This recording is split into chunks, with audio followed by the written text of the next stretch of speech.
ಆಹಾರವನ್ನು ತಿನ್ನು. ಅಷ್ಟರವರೆಗೆ ಏನು ಮಾಡೋಣ? ವಿಶ್ರಾಂತಿಗಾಗಿ ಜಲದಲ್ಲಿ ಹಾ. ಅಂಗಾತ ಬಿದ್ದು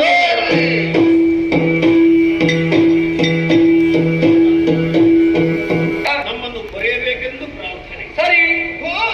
ನಿನ್ನಲ್ಲಿ ಬ್ರಹ್ಮನೂ ಇದ್ದಾನೆ, ಪರಮೇಶ್ವರನೂ ಇದ್ದಾನೆ, ಮತ್ತಂತೆಯ ಮಿತ್ರ ನೀನು, ನಿತ್ಯನನ್ನು ದೀಪಾತ್ರನು ನೀನು.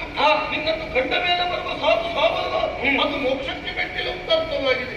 ಆ ಪಥದೆಡೆಗೆ ಸಾಗುವರೆ ನೀವೇ ಒಂದು ಪಥವನ್ನು ಕರುಣಿಸು ಪ್ರಭು. ಸರಿ ಸರಿ